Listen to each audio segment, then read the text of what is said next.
검찰 수사심의위원회 네. 뭐예요?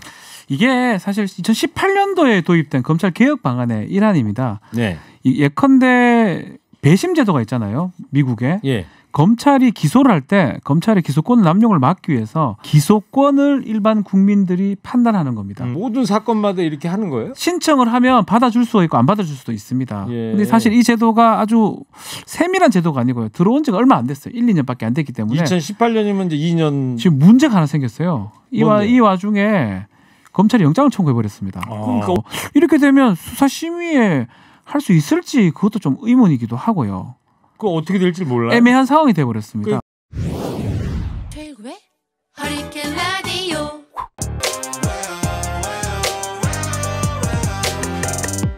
무거운 녀석들 가벼운 뉴스는 가라. 무게 있는 뉴스만 골라서 전해드립니다. 무거운 녀석들 무게 있는 뉴스 전해줄 무거운 녀석들 나왔습니다. 뚱커벨 인사이트 K 배종찬 소장 어서 오세요. 안녕하십니까. 법조여정 박지훈 변호사 나왔어요. 네, 안녕하세요. 예, 그 케냐에 말이죠 9살 소년이 그 코로나19에 대비해서 손 닦기 기계를 발명했어요. 그 뉴스 혹시 보셨어요? 나무 조각으로 이렇게 만든 건데 영상은 못 봤는데 대통령 표창까지 받았더라고요. 9살 소년인데 이 페달을 밟으면 물이 나오고 또 손세정제가 이렇게 흘러나오고 그 대통령상 받았더라고요. 이야, 대단하다. 케냐 대통령. 세종 때 저 장영실 선생님 비슷하지 않을까 그런 생각이 들어요. 예. 다산 정학용 선생님도 대단하셨잖아요. 수원 화성 네. 짓는데 네. 잘 아세요?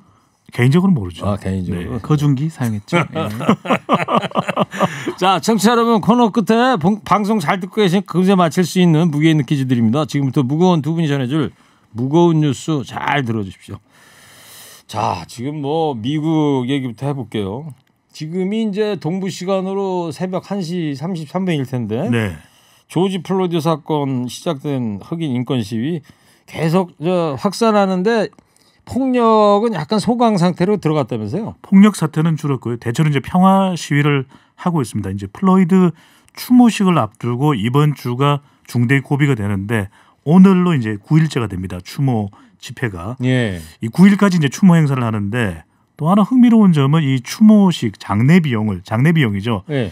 전 세계적인 복스 메이웨더가 자기가 담당하겠다. 그랬죠. 그 비용을 내겠다라고 이야기를 했을 거예요.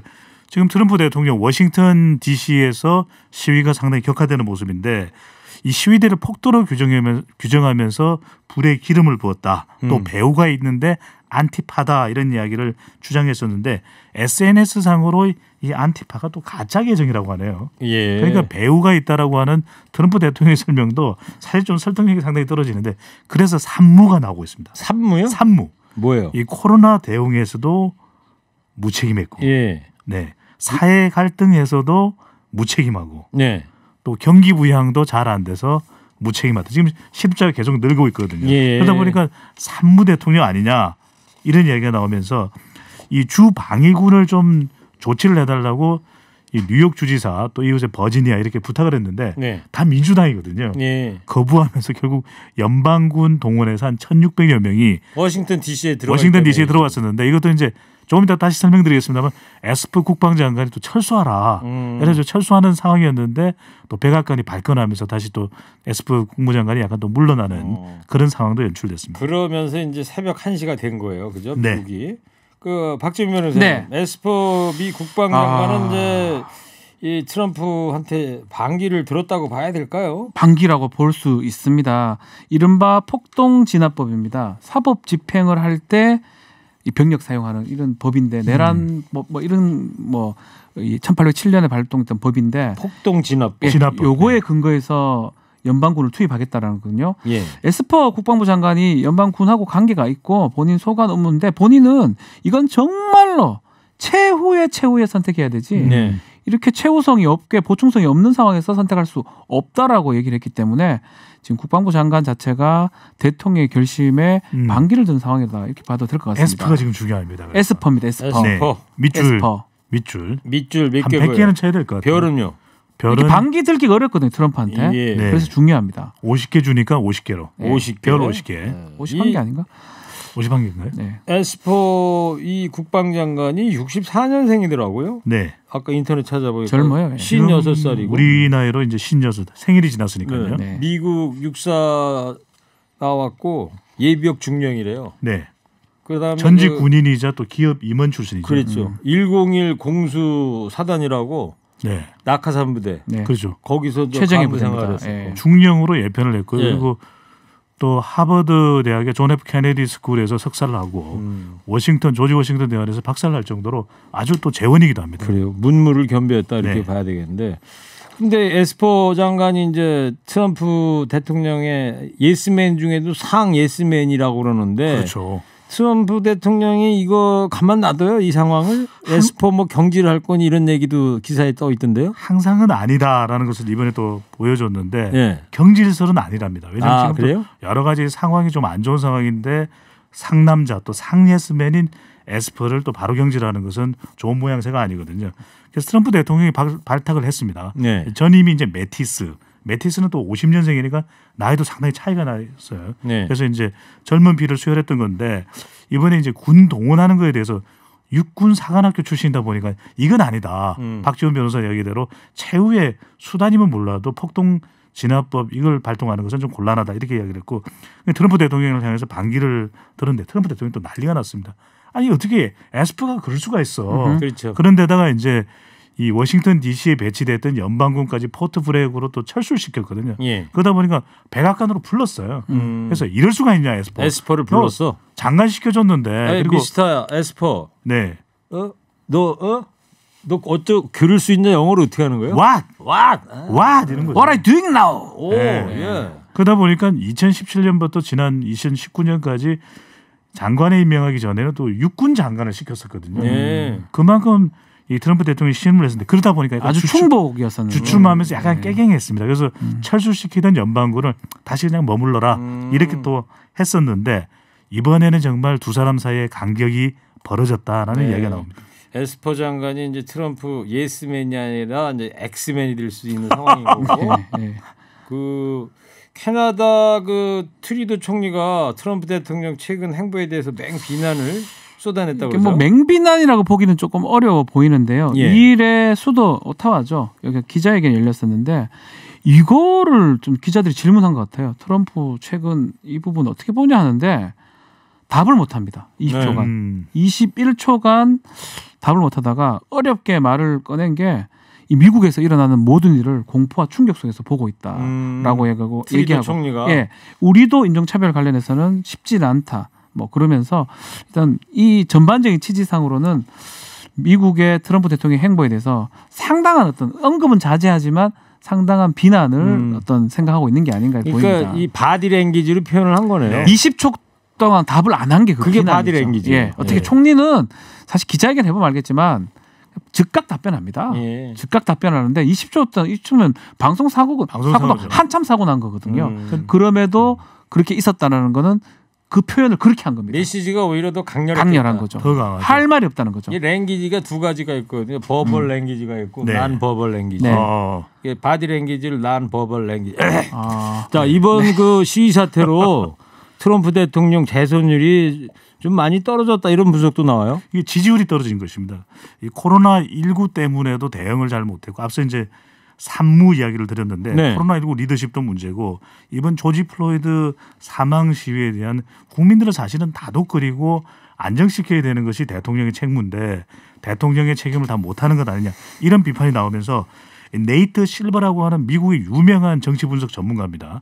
이 538 이게 미국 대선의 선거 인단수가 538명이거든요. 네. 이 회사를 만들었는데 지난 대선에서 아주 잘 적중시켜가서 전국적으로 미국 내에서 명성이 높아졌는데 이 회사에서 실시한 조사 결과를 보면은 대통령이 잘못하고 있다가 53.8%입니다. 예, 잘하고 있다 지지한다는 42.7%인데 이렇게 되는 경우에 재선을 못했던 지미 카트 대통령이나 아버지 부시, 네. 조지 H 부시인가요? 네. 네. 이 상태로 가는 것 아니냐라는 분석이 나오면서 네. 재선 확률이 떨어지고 있다 그러는데 또 여기에 대해서 댓글도 많이 달렸더라고요. 무슨 소리냐. 트럼프의 전략은 핵심 지지층인 백인을 잡고 가는 거다.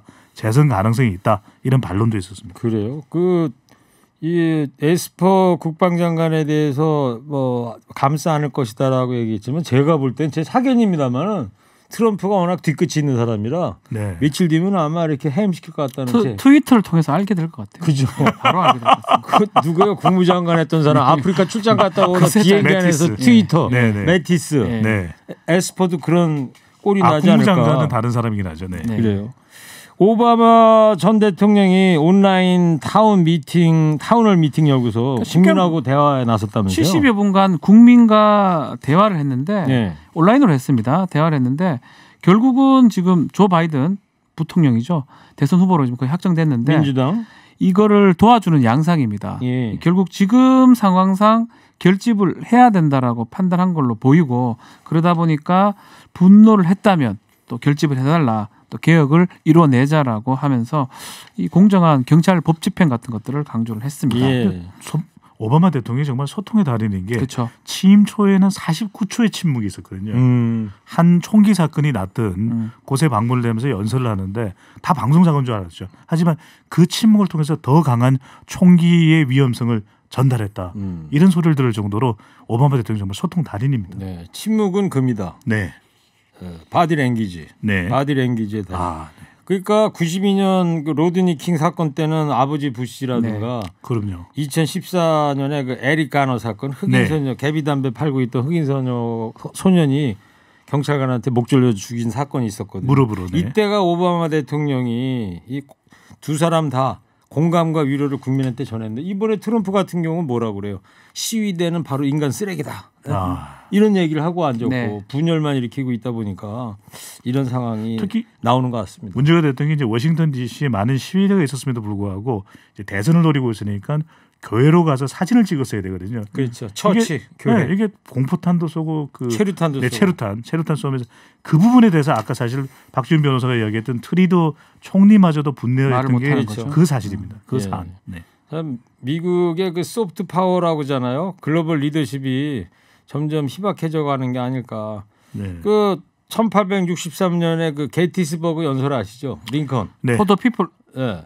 맞나요? 포도가 죄송합니다. 아니고 for the people, by the 네. people, of the people.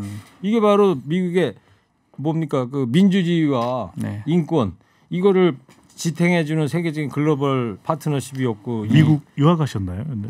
저 하여튼 이런 소프트 파워라고 그러잖아요. 하드 네, 파워가 아니고 네. 이런 것이 많이 좀 추락되고 있는 게 아닐까 이런 70형님 또 나오셨네. 일구야 네 얘기만 하냐? 게스트 얘기 좀 듣자. 알겠습니다. 70형님. 4747님 청취자께서 늦게 귀가해서요. 화가 난 와이프한테 재롱 떨기 위해서 어제 1구형님이 얘기해 주신 닭 장난감 꼭 끼요 하는 이유가 마스크 꼭 끼요 말해줬다가 출근길에 밥도 못 얻어 먹고 나왔네요. 오늘은 빵 터질 개그 하나 주세요. 그러셨구나. 제가 무슨 개그맨도 아니고. 빵 터져야 되는데. 뭐 빵 터질 개그? 예. 조금 이따 생각나면 알려드릴게요. 네.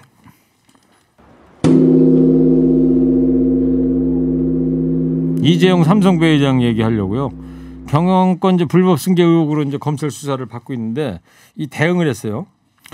검찰 수사를 받고 있는 의혹 내용이 삼성물산 제일모직 합병 등 이제 경영권 승계를 위해서 뭔가 이재용 부회장이 문제가 있었던 거 아니냐 이런 것인데 여기에 대해서 굉장히 적극적인 대응을 했습니다. 네. 기소 자체가 타당한지 여부를 판단해 달라면서 검찰 수사 심의위원회 소집을 신청했는데요. 예. 이 소집을 신청한 것 자체가 수사 자체가 부적절하다 이런 인식이 아니냐 이런 대응으로 보고 있습니다. 검찰 수사 심의위원회 네. 뭐예요?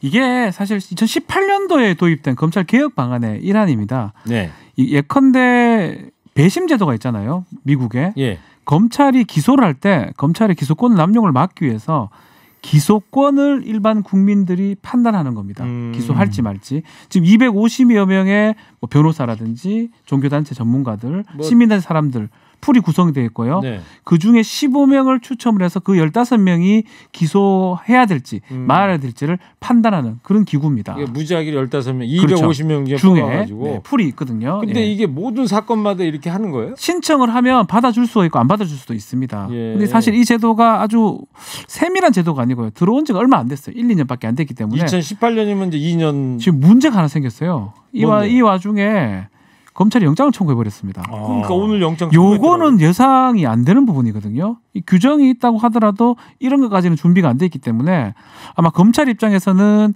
검찰 수사 심의위원회 신청하니까 시간이 끌어지겠다라고 좀 우려했던 것처럼 보이고요. 네. 또 그러니까 그냥 오히려 역공으로 바로 영장 청구를 한 게 아닌가 또 이래 보이고 이렇게 되면 수사 심의에 할 수 있을지 그것도 좀 의문이기도 하고요. 그 어떻게 될지 몰라요. 애매한 상황이 돼버렸습니다. 그러니까 지금 이재용 측에서 검찰 수사심의위원회 열어달라고 그랬는데 네.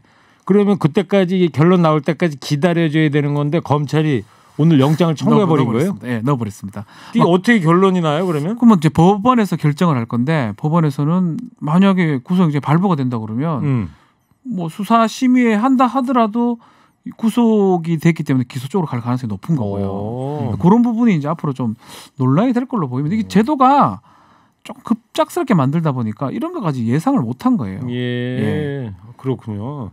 정치권 반응 어떻습니까? 뭐 명확하게 안 나타나고 있어요. 지난 이제 6일 지난달 6일이죠. 이 기자회견을 이재용 부회장이 했을 때는 앞으로 이제 다음 경영권 성계는 없다 이렇게 발표를 했을 때는 뭐 정치권에서 비판이 나오기도 했었고 또 한편으로는 또 삼성의 그동안 기여 이런 부분들도 옹호하는 의견도 나왔는데 이번의 경우에는 워낙 전격적으로 이루어진 데다가 검찰에서 또 어떤 입장 지금 구속영장을 지금 취했는데 네. 이런 상황들도 알 수가 없기 때문에 정치권 반응은 좀 이따가 좀 나오지 않을까 싶습니다. 알겠습니다. 자, 조금 시간이 몇 분 안 남았는데 세 번째로 21대 국회 얘기해 보자고요. 민주당에서 이제 국회 개원 앞두고 내일이잖아요. 네. 개원 예정일이. 민주당은 준법 개원하자, 또 통합당은 상임위 배분 먼저 하고 개원하자 이렇게 신경전인데 자, 이게 타결이 가능할 것 같습니까? 어때요? 기다려봐야 될 것 같습니다. 오늘 저녁에 다시 또 회동을 한다고 하는데요. 이 민주당과 통합당, 미래통합당 동상이몽입니다. 민주당은 김태년 원내대표가 하늘이 두 쪽 나도 본회의를 열겠다. 왜냐하면 국민과의 약속을 지켜야 되고 국회법 규정에 따라서 5일 이 의장단 투표를 하겠다라고 밝혔는데 네. 미래통합당의 경우에는 상임위 문제도 해결이 안 됐는데 개원을 하는 게 말이 되느냐. 또 개원의 지렛대로 상임위 배분이 중요하거든요. 네. 그래서 완전히 두 당의 원내대표 간 입장은 정반대로 나타나고 있습니다. 어쨌든 간에 하여튼 김태년 대표는 내일 개원한다는 거잖아요. 네. 국민의당 안철수 대표도 한마디 했더라고요. 그렇죠. 좀 미래통합당 입장을 아니면 야당 입장을 반영한 것으로 지금 보입니다. 여당이 너무나 가지려고 하는 거 아니냐. 18석. 뭐 아니라면 이 관행으로 있던 법사위원장 자리를 야당한테 내줘야 된다. 그 이후에 선출하라라고 얘기를 좀 했습니다. 네. 그 여야가 합의점을 못 찾게 되면 문재인 대통령의 내일 개원 연설도 이제 불투명해지는 겁니까? 그렇죠. 왜냐하면 지금 합의 개헌이 아닌데 대통령이 또 지난 28일 오찬회동하면서 통합 강조하지 않았습니까? 예. 그런데 만약에 이렇게 되는 경우에는 사실상 통합이라고 하는 비빔밥 정신도 살릴 수가 없는 것이고 대통령 개원 연설도 단독으로 개원하는 경우에는 쉽지는 않아 보입니다. 네. 지난번 여야 원내대표하고 문재인 대통령 청와대 회동할 때 네. 제가 기억나는 멘트가 있어요. 문재인 네. 대통령이 김태년 원내대표 보고 정상 개원하면 업어주겠다 그랬었거든요. 분명히 그 기사에 있었어요. 그러니까 네. 합의해가지고죠. 그렇죠. 네. 합의해오면 자, 무거울 텐데. 상당히 무거울 텐데. 네. 김태년 대표도 좀 무겁죠. 네. 무겁다, 무거워 이죠. 보이더라고요. 저희 당 소속 예. 계열이죠. 예. 자, 여기까지 하겠습니다. 네. 이제 청취자 여러분 방송만 잘 듣고 계셨으면 금세 맞힐 수 있는 무게 있는 퀴즈 드립니다. 트럼프 정부의 대표적인 예스맨이었던 이 사람이 트럼프의 폭동 진화법에 대해 공개적으로 반기를 들었습니다. 미국 국방부 장관 이 사람 이름이 뭘까요? 정답 보내주세요. 50원 유료 문자 샵 0951 TBS 앱 열려 있습니다. 두 분 상품 소개해 주세요. 청취자 여러분께 알려드릴 게 있습니다. 박지훈 변호사, 법조요정 박지훈 변호사가 무거운 녀석들 오늘 마지막 시간입니다. 네. 안 됩니다. 네. 조만간 저 새로운 코너로 다시 보도록 하자고요. 됩니다. 살이 좀 빠져가지고 네. 여기 있을 좀 상황이 아닌 것 같습니다. 좀 다이어트를 좀 했을 좀 너무해 다른 방송 너무 많이 네. 하니까 그런 거 아니에요? 자, 끝까지 말싸움하고 계시네. 네. 자, 지금까지 오늘 무게 있는 뉴스들 무거운 녀석들이 전해드렸습니다. 인사이트계 배정찬 소장, 법조요정 박지훈 변호사 감사합니다. 감사합니다. 무거운 녀석들. 녀석들. 일부 행기의 이야기를 더 듣고 싶다면